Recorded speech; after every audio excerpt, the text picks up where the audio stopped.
Boom. Awesome. Well, now we're here. So what is relational organizing? As you all know, that is our model for getting involved in politics and issue advocacy here at Red, Wine, and Blue. Many of you are here. You're already organizing, whether you ever had the title of regional organizer or not. Those skills are what you're leveraging in your role as organizers in your respective states. And so much of it is what you've already been doing. And I'm just going to do an overview and then we'll have a discussion at the end.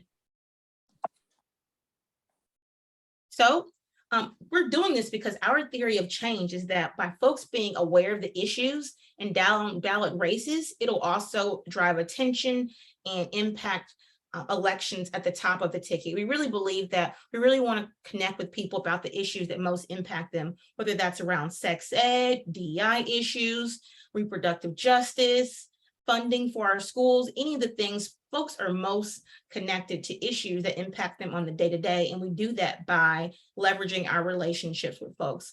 And we know the more folks are engaged in down ballot races like city council, school board, the more likely they are to vote all the way up the ticket and not just at the top of the ticket. Well, as you all know, it's a very simple concept. It's not rocket science, although there is a science to doing this work. And then by talking to your friends and family, it's more impactful than talking to strangers. We've all had those knocks on the door and mail put in our mailboxes or even phone calls, and we don't want to replace those traditional methods by any means, but it has been shown that folks are more likely to have conversations with people they know than a door knock by a stranger. And so right now I'm going to turn your attention to a video that was created by another progressive political organization. And this really breaks it down really succinctly as to what relational organizing is and why it matters. And so we'll go. So you want to talk about relational organizing and why it matters? Electing leaders who reflect voter values and fight for the issues and policies that matter to them is crucial. Why? According to the United States Elections Project, in the 2016 presidential election, around 138 million Americans voted. That's only about 58% of those who are registered. While it is only one issue, according to the Environmentalist Voter Project, in 2016, over 10 million environmentalists skipped the presidential election. If politicians want to win elections, they will focus on the issues of voters, not non-voters. The less you vote, the less likely you are to be the focus of candidate and issue-based education. So why does relational organizing matter? Think about the issues you care about. Maybe it's gun control, maybe it's climate change, maybe it's abortion, maybe it's healthcare. Relational organizing brings those issues back to the forefront. It's one method to make it easier to talk about politics, and it has the potential to make a difference on the local, state, and national levels. Most of us are familiar with making phone calls for candidates and now even text messaging. But who answers the phone when you call? The people you know. Relational organizing is the most effective way to turn out voters. It has higher contact rates. You know the people and you understand what issues matter most to them. You know how to reach them best and what directly impacts them. So how do you do it? Start off by setting aside some time to make a list of the people in your community, your network, and your organizations. Consider your friends from high school and college, your holiday card list, your book club members, parents from your kids' school, friends who forget to vote or complain a lot about politics, etc. Think about what they care about and why. Reach out.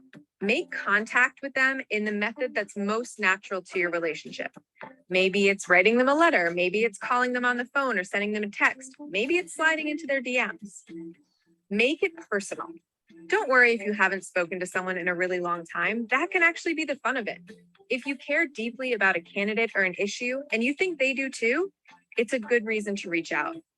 Capture your conversation and share it with a campaign. Follow up. Again, the most important part of the process is making sure that your connections vote. Vote by mail is safe. Learn your local and state guidelines and deadlines. Participate in early voting or show up at the polls on election day. Set measurable goals for yourself. Contact a voter a day until the election.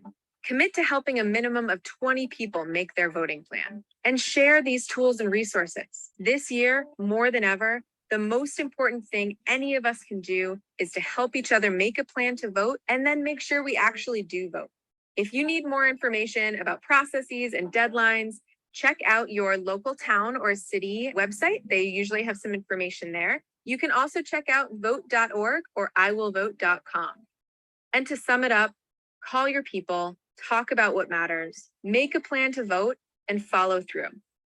Thank you so much for tuning in. This video is done in collaboration.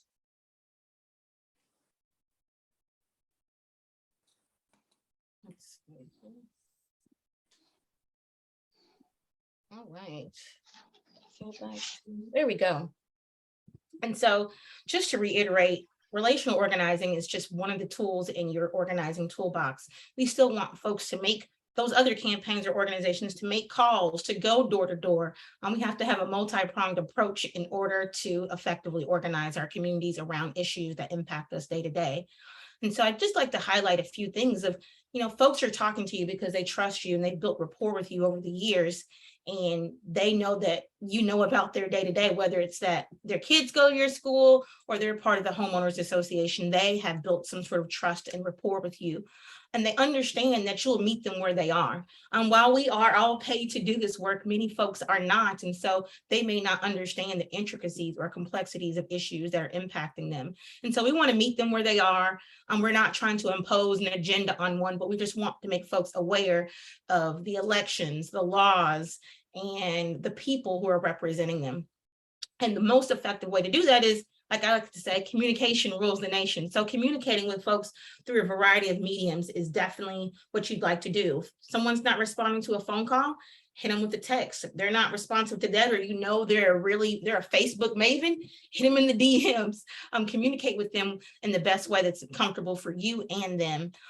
And by all means, connecting them to the issues. As you all know, we have a number of weekly events around a number of issues. Like today, we'll be talking to the AFL-CIO this evening about how January 6th has impacted our democracy and what is at stake as a result of what happened on that day.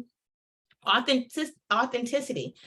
You don't have to dress up in a suit or be all super formal when you talk to them. I mean, I use acronyms, bitmojis, all the things to make it personal to me and to be my most authentic self when I'm reaching out to someone. And then I always leave folks with an action. Like maybe it's, can you sign this petition? Or maybe, how about you go check your polling place? Or how about you reach out to 5 friends to come to our next GTT online or to an in-person voter Vino the vote party. Whatever it is, I would definitely encourage someone to take action as you're engaging with them. Of course, when you engage with them, there's a number of ways to do that. Invite them to events is really easy. Sharing articles, sharing stuff on social media, saying, hey, did you know that my new workplace has a podcast and they talk about a number of issues, not only impacting women, but folks across the United States or even the world. Text messages and calls, nothing like using that good old telephone. And I like to really go to community events too, whether that be the farmers market. I engage with folks. It may not be that I'm there to do an RWV event, but I may invite someone there. Or if it's been the woman that I get my juice from for the last 6 months, I may say, hey, did you hear about X, Y, and Z? What's happening at our local school board meeting? And then I ultimately invite folks to join us online for our national RWV events. We have a salon every week. We have great troublemaker turnout trainings. We have trouble huddles where you can talk with people from your community about what your state specific strategy is. And we even have a book club. And so that happens usually on a cadence of monthly or so, and inviting them there too, because some people may not be comfortable, of course, since we're still in a pandemic, coming to something in person, but you yourself can host virtual events and invite them to our virtual events as well. I want to also turn your attention to our guide. It was actually shared in our organizing drive earlier today, and I'm going to drop the link here for you so you can have that handy and give you a few minutes, maybe 5 or so minutes, to view the guide, come back with any questions, and then that way we can have a discussion more about how you'll be using this guide and the tools you already have to do your work in your communities. And so I'm just going to make a link and drop it in the chat. I'm going to stop sharing screen for a moment. And so I want to give you, I mean, the guide is well over 18 pages, so I don't expect you to read the full thing in the next 5 minutes, or if you haven't already done so, but definitely review the guide and come back with any questions, because our last activity as a part of this training will be a discussion about past experiences you have with relational organizing, and how you plan on using some of these tactics in your communities about issues that are already happening. And so did everybody get a link to the Troublemakers Guide in the chat? I mean, organizing guide. I tell you, these terms.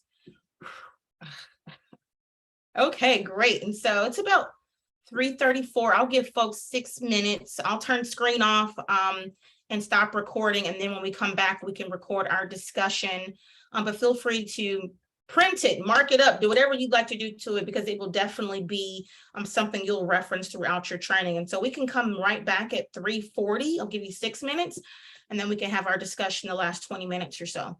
How's that work for folks? Awesome. See y'all at 3:40.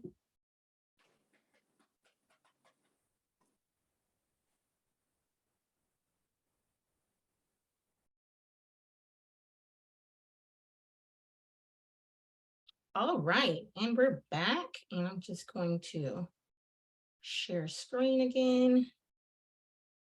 Let's do this way. Boom.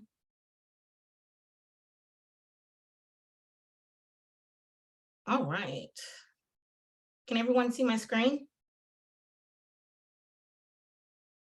Awesome. Well, thanks. Welcome back, and thanks for taking some time to review our organizer's guide. It is a living document, like many documents around here at RWB. And so we did just make an update to it yesterday. It was mostly cosmetic and just adding a little bit more context for folks. So expect regular updates, and definitely acquaint yourself with the material when you have the time to do so. And so without further ado, I want us to chat a bit. And so we'll have a discussion now on how have you used relational organizing in your life? What was the outcome, and how will you approach relational organizing in your role at Red Wine and Blue? I'll give a little bit of context myself, and we'll just go around and everyone will do theirs.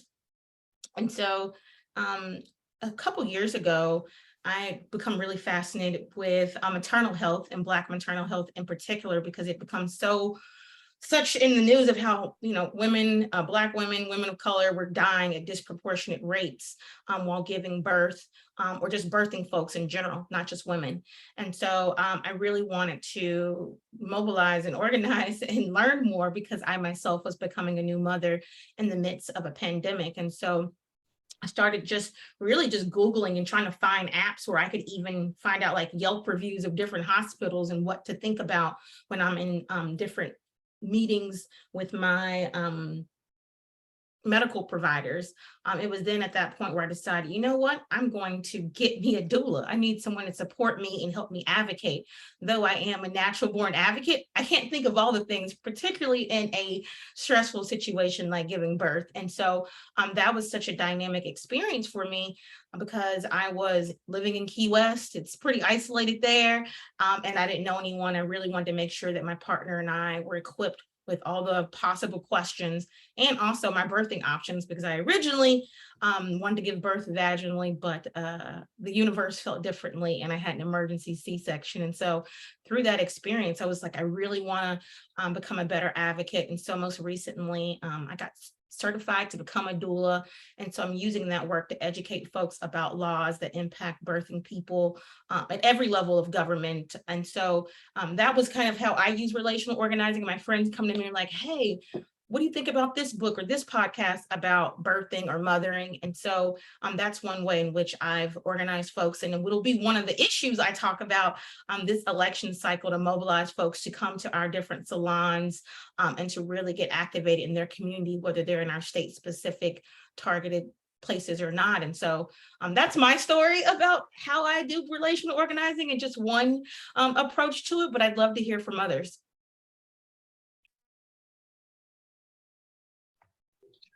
Oh, go ahead, Archana. Either way, I could go. So during when COVID started and, the Black Lives Matter movement started up kind of full force, my family decided that we were going to hold a rally, a protest in our neighborhood. So I got through to my entire neighborhood on our Facebook page, got everyone to sign up and got everyone to walk through our neighborhood. We all made signs, we all wore masks, we socially distanced, and we had a nice big rally through our whole neighborhood, which is a suburb of Columbus that has a lot of Trumpers and a lot of, that kind of Confederate flag type feel. So it was interesting to see how many people came up and, protested with us. And I think that kind of started the movement to create the DEI group at school and get the parents involved to support our children. So that's kind of how I did that. Thanks, Archana. Who's next? I can go next. Until I applied here, I didn't realize that I had been doing relational organizing like my whole life. I didn't know that's what it was called. So I don't even know where to start. I guess, like I mentioned earlier, when I was a young girl, I was involved in many different things. So I got a group I found out about Take Back the Night marches. My friend's mom took me to one of those way back in the 90s when it was just women were allowed. And then, going forward year after year, I just kept getting more and more friends involved in that. And then, of course, there were ways to become more civically involved by going to those besides just the protests. Fast forward to when I had a young child, I volunteered at a program called the Parenting Program, which was a primary prevention program that educated local parents on all sorts of different issues. I became very involved with them, volunteered for them for 8 years. It was partially a didactic program with education, and so doing a lot of that, but also, like I said, it was a primary prevention, so trying to give people different tools that they could use going forward. More recently, I organized a Vote Forward letter writing campaign at my house just by somebody asked me if I was interested in it. And I just got a whole bunch of friends together and we hung around the house and we did it and talked, and just, it felt like a really good way to connect too, besides that, and feel empowered. Yeah, I could go on, just little things like that I'd done as a thread throughout my whole life. I didn't realize it was, that it was a relational organizing, but, different things like that. So, yeah. I'm the same way. I have always been doing relational organizing, but we just called it talking to friends. I most recently was the 2020 election. My core group of friends are military spouses, and they're all officers. So officers are a little different. Most military tend to vote Republican. Officers tend to vote Democratic. But my group of friends, they were kind of like on the fence, and I just kept talking to him. I got involved with the Greene County Dems and just became a precinct captain. And, several of my friends who voted for Biden, their husbands also voted for Biden. And they were like, that was huge because they've probably never voted for a Democrat in their life, So, but yeah, this is, and plus we all love to talk. So,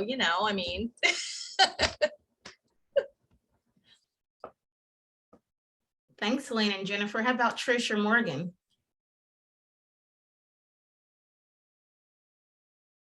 Well, I'll go, but I don't have any big thing to share other than I've always been one that I've been, my husband says I have a great way of framing things. I say spin. He said, don't say spin because that doesn't sound real positive. But he's like, when you want something, you have a way of talking to people that they'll buy into you somehow. And so I never really thought much about that. I laughed. And I hate politics, honestly. And I was never involved in politics because I felt up until Trump was elected, I felt, well, there's enough people on both sides, checks and balances. I only knew the superficial part of politics. And then that election happened, and I'm like, this is bull. I will be involved now from this point going on. But my family and my friends are so diverse, and they're so scattered across the political spectrum that and even my husband's side of the family, all very conservative Republican. So I struggle on who I can have conversations with, who's going to disown me, because some of it's that bad. And so this is new territory for me, but I'm so passionate about what's been going on for the last 6 years, what's going on recently with the Supreme Court. And I was like, and I'm older now. Shit, I don't care. I'm over 55. I don't care what anybody thinks of me anymore. I don't care what my mother-in-law thinks. Right.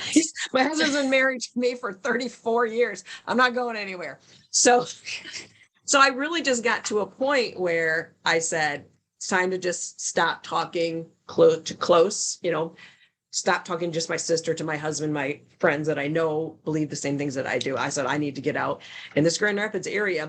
We lived here, we moved to Kalamazoo, and we came back, and I've only been back for a couple of years, and we're in the suburbs, and I don't belong here. I don't fit in here, the suburbs.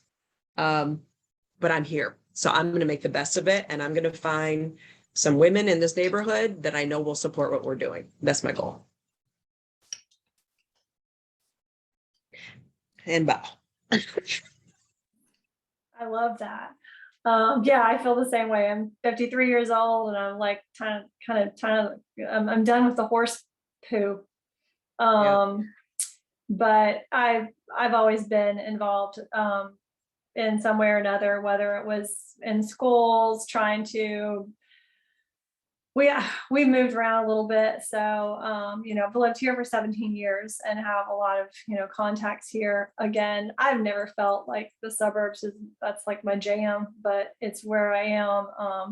It's not where I tend to spend my social time, but I've been members of book clubs, all this, and I have had impacts on people all along. The people that thought I was absolutely bananas before the Trump election came to me later and were like, kind of like, sorry, we treated you like a piece of garbage. Like, sorry, we when you spoke up and said things, sorry, we kind of, people had to apologize. I was like, you don't have to listen. This takes, everybody comes to their own realizations about things at their own time.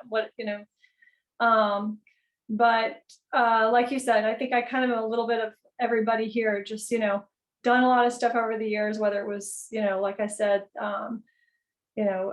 schools, the North Carolina Conservation Network, the parenting place, kind of, I think somebody else mentioned doing some work for, for parents who were having some difficulties sometimes. My husband had guardian ad litem, and that's how I found them, because they would be referred to parenting place.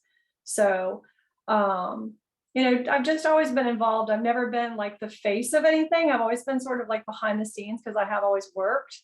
So I've always been the one who like sneaks in, does a bunch of stuff, and then like sneaks out. But organizing has been something that I could do from work, because I'm the office manager. I'm like my own schedule. And so I could still, in between client calls and stuff like that, I could still do organizing. I could make my spreadsheets and get my volunteers together and, get them to come and do what I want them to do, and make them feel a part of things, where they try to get other people involved and kind of, but you always have to like thank people a million times and all that good stuff. It's like, that's the kind of stuff that you realize when you're doing, is like, even when you're like, I'm doing this so you will, so your kids are going to have a better life, that you're going to really enjoy this, but you still have to be like, thank you so much. What you're doing is so important. You have to blow a lot of sunshine up a lot of butts. And I think that's super important for people to feel special, because some people really need that. They don't just want to do it because they want to do it, sometimes they really, really need that extra, like they need those accolades. So I don't know why I said all that, but No, thanks for bringing that up, Morgan. I think that's a good part that we don't that's talk what I've about. learned. That's what I've learned from organizing, is that you have to thank people profusely and make them think, even if they brought a pie they bought at the store, thank you so much for that. Like, that was everything we ever needed. Absolutely. And I think even acknowledging that there's a lot of emotional labor in organizing as well, and making sure that you center self-care for yourself and restorative practices, because inevitably with these issues, people are going to feel strongly, or they may want to disown you, or they may curse you out. It is possible for them to have a not so awesome reaction to you. And so definitely make sure you take time to step back, to recharge, and to, as much as possible, have as much work-life balance as possible, because it is hard. I myself have, gone in and out of organizing over the last 15 years, and it's because I'm like, oh, I can burn out. And so take time for yourself. Definitely thank folks, and definitely communicate with your leadership around like, hey, I don't feel quite comfortable going to this group. I'd like for you to come with me, or something like that. Making sure you have supports in place is critically important too. And just know that you all have been organizers in some way in your family. You'll continue to organize, whether that's in a volunteer or paid capacity. And we're just so thankful and grateful that we have folks like you on staff, and we're expanding, we're scaling. And so thank you for rolling with us as we're all building this train going down the road. And I am very confident that we'll be hugely successful to sweep the midterms and go even beyond, because it just doesn't start with this election or one bad policy. It's really ingrained in our day-to-day. And so I know we have about 5 minutes left, but I want anybody to open it up to add anything before we close.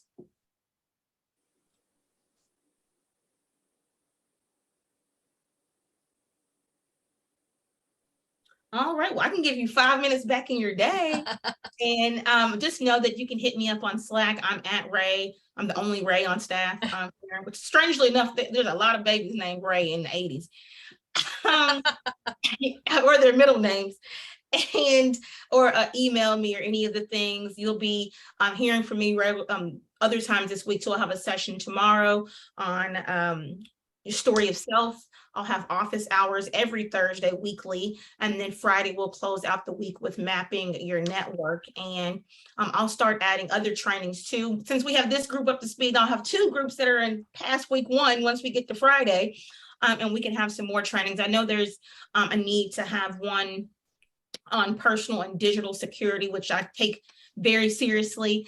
So in Monday's organizing meeting, I'll have a presentation for all of our organizing staff, but I'll also be adding more sessions as folks come on and progress through onboarding. But without further ado, you get 4 minutes instead of 5. And by all means, ask all the questions. No question is too small, and we'll get answers together. So have a great afternoon, and it's been a pleasure being with you. Thank you. Thank you. Bye. Thanks, Ray. We'll see Thanks, everybody Ray. Nice later. to meet everyone. We gotta